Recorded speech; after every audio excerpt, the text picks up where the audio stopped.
welcome to the Modern Leader Podcast. This is a podcast on a mission to discover what the modern leader looks like.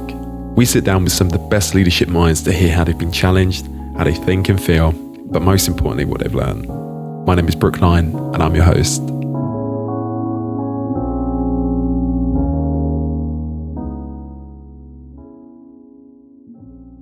Our next guest on the Modern Leader Podcast is a change leader and chief digital officer with experience working across various sectors such as retail, financial services and facilities, a real leader of people with a passion for building and developing high-performing teams. And I've been super excited to dig into this today. Welcoming Nav Uppal. How are you doing? I'm good, Brooke. Yeah, how are you? I'm good. I'm excited. I'm really happy that you're here. Because we've been speaking a while now, so it is really cool to have you on the Modern Leader Podcast. So thank you so much for doing this. No, it's an absolute pleasure being here. I've got to say that was one good introduction. Not sure I live up to that billing, but no, really excited to be taking part in this and kind of sharing my thoughts and opinions on today's topics. Fantastic. Well, it's really good to have you on. Firstly, congratulations is in order. You're starting your new role soon, but it'd be good to hear about that and also about your leadership journey so far. I was quite lucky actually in terms of the industry that you clearly work in. When you're reached out by a recruiter, I always listen. I think it's important to know what's happening in the marketplace, keeping an eye to the ground, but you always are comfortable in your current role. When this opportunity came up, I definitely wanted to hear more about it. It seemed like a challenging role. And when I spoke more and more to the recruiter and actually to Pulsant themselves, it was something that I just really was keen to do to take myself to the next level. And Pulsant definitely is, I guess, one of the pinnacles right now of my leadership journey, joining as Chief Digital Officer. When I look back, I think, even from a young age, when people put their hands up for who wants to kind of lead the team or be the manager, I always was engaged with doing that. It's probably from me being a Virgo, I think, always wanted to take control. I think that's where it started. But over my last couple of roles, it's very much understanding the team. So if I look back, probably Morrison's was my start of leadership journey, heading up supply chain systems improvements there. A team of 200, and we were doing so much transformation at Morrison's. There was no way I could understand it all. So at that point, it was very much a reflective point to say, right, I'm actually needing to make sure all the team, the different programs that we were working on, were all pulling in the same direction, and they all understood the end game in 3, 5, 10 years' time. So my role really changed there from doing, as I'd done in the past at Co-op, IPF, Morrison's, where it was actually leading programs, program delivery, to this role where it was very much putting the vision together, putting that plan together, but then also making sure delivery was being aligned to that. And I absolutely enjoyed that so much, thoroughly enjoyable to see that change land, how the jigsaw pieces were coming together. And from there, JLA offered me a kind of similar role as tech director. So it's a much smaller organization, but looking at even more facets of change around digital, cyber, moving to the cloud. So again, really, really enjoyed that, and also doing that with a much smaller team. So I was kind of closer to them. So leadership for me, probably past 5 years, has very much been focused on setting that vision, understanding where to go, but also bringing that team with you on that journey, so it's all efficient, effective, and kind of cohesive as one, and hoping to do the same as that at Pulsant. Mm-hmm. Yeah. Well, what I'm really interested in understanding from you, Nav, is how do you land into a new team, an organisation then? That's a really good question, and I've done quite a few roles in the past. I've never been anywhere for more than a couple of years, just different circumstances. So I've had a lot of experience of being parachuted in or landing into a new role, as you say. My first, couple of roles, you kind of walk in and you think you know it all. And I very quickly learned that's not the case. So for me, it's very much listening, understanding, and really appreciating what the existing business that you walk into has already achieved and what it's trying to achieve. And especially around the people, it's it's kind of understanding the people, the culture, as I've said, and what makes them and the business tick. I mean, there's a reason these businesses are successful already. You kind of want to go in and add more value. So for me, it's really listen, understand, and then see where you can make your mark and move forward. Sure. I imagine it's not to upset the status quo. Exactly. Yeah, you want to keep it going. It's, all good old analogies, engine in the car while it's going, engine in a plane while it's running.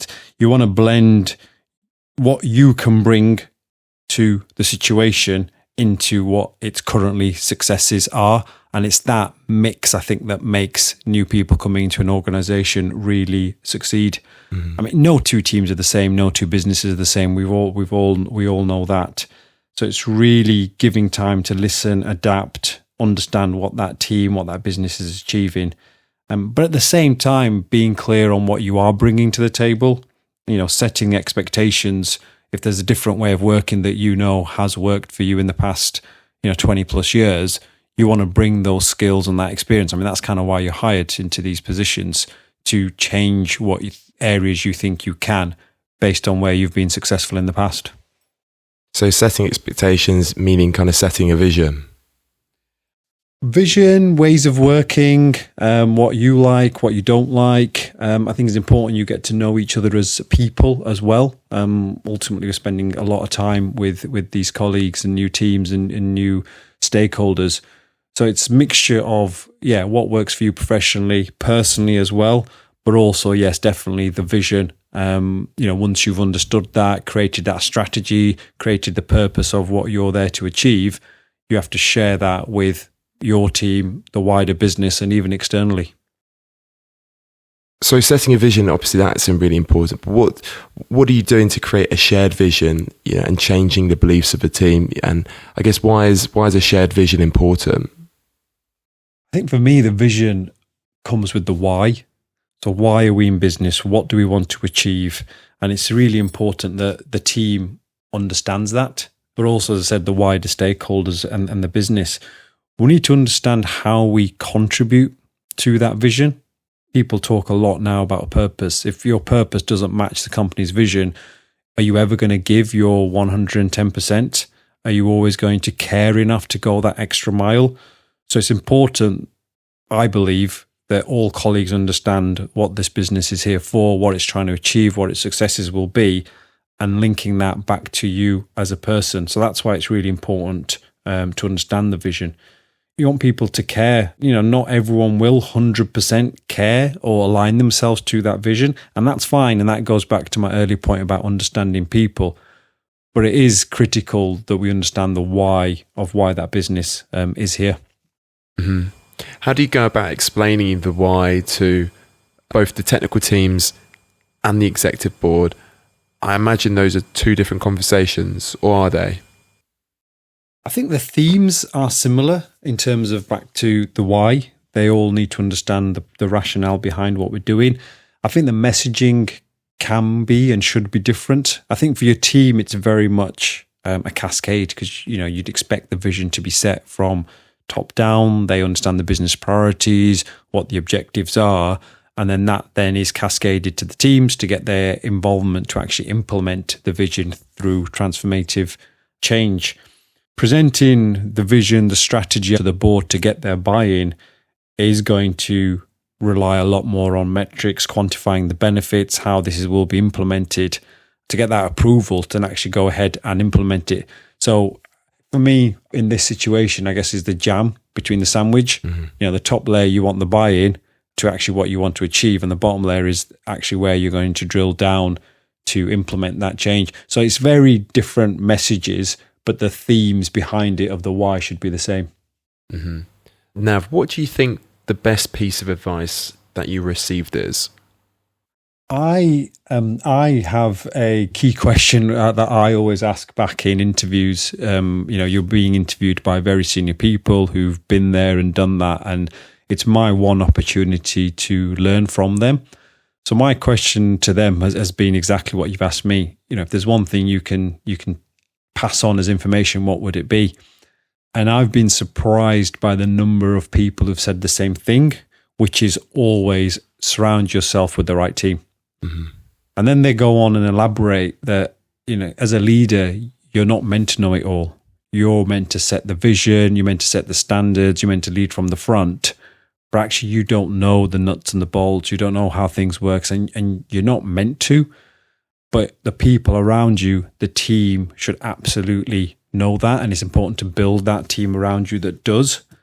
So that's the best piece of advice that I've been given and that I continue to take on myself, which is definitely build a good team around you that know what's happening, that can be supportive, engaging, but also challenging you at the same time. So is that what good looks like? It's the engaging, it's the challenging part.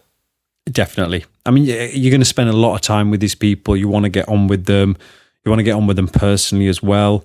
And if you look back through your life, I mean, yes, your achievements are massive and you remember those, but you also remember the relationships. You remember how you got there. You remember your school friends, your university friends, friends from now. I mean, that's kind of what life's about for me. So having the right people that you can rely on, but challenge you and guide you, and you them, that for me makes a successful workplace.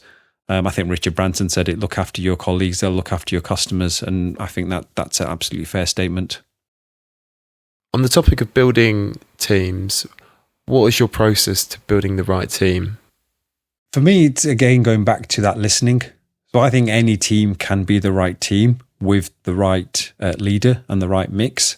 So whenever I've gone into an organization, I've not kind of ever, I believe, if I look back now or think back, said that these people are not the right people. I need to bring in my own people. I don't think that's the way. I think it's very much understanding the skills of what's there and maybe shuffling around some chess pieces to say, actually, I see you more in the change field. I see you more better in service, or I see you more being in the architect side. So it's understanding what skill sets they've already got, an area that they might want to go into, and actually making that all align. So it's very much stepping back, listening to their skills, understanding back to the vision and the strategy, what we're trying to achieve, and aligning that together. And yes, if there's some gaps, you go out to the market and fill it. But I don't think that's always the answer. I think it's very much coaching and developing potentially what you've got, and then the gaps will fill themselves. Mm-hmm. One topic that's come up a lot over the last couple of years or so is hybrid working. And I think a lot of organizations have struggled with this. So how have you had to adapt to hybrid working and maintaining that high performance team? It's a really good point. And I think a lot of leaders are faced with this challenge today in every industry. And you see it, with Google, Apple, everyone's kind of having the same conversations. For me, it's about flexibility. I think it goes back to people are different after COVID. People have to look after their kids, even pets in some circumstances. And you have to give that flexibility. Otherwise, we're in danger of losing our people. I think it's important also to not rely on bums on seats. It's more about task completion for me. And if that task can be completed in the team dynamics of flexible working, I can't see an issue with that. I think the one area that is important, and you can't build a team, I still don't think you can build a team without kind of some physical presence together. But I always think of like whiteboard sessions or kind of team events. And again, back to the earlier question of how do you kind of cascade down a vision and a strategy? That's so much easier and more engaging in a room than over a screen. You get so much more to and fro, you get questions, and it's just that understanding the physical person as well. I mean, everyone kind of says, well, if you do a presentation, 70% is body language. You can't see that when you just see head and shoulders. So I think you have to be flexible, but it's also important that the team understands getting together is also just as critical. And so I think you have to mix the two. I think it's a non-negotiable that it's 5 days from home forever. I just don't think that works. I don't think that builds the right team environment in a team that I would be looking to create. I think there's a blend there that can be successful for everyone. If for a leader that is moving into a new role, who is adamant that hybrid working 2-3 days a week in the office is key, how does that person that is moving into a team that is fully remote, what would they need to do to start transitioning people back into the office? I think I've been lucky there where that's kind of been driven by the business, and actually colleagues have wanted to come in. So I guess I've been lucky in this position. But if I faced that challenge, it would very much be explaining again the rationale behind it. So if you're coming into the office, this is why. We're not coming in just to kind of have you on a seat just so we can see you, but actually we want to share this message with you. We want to get your input into these critical areas of the business.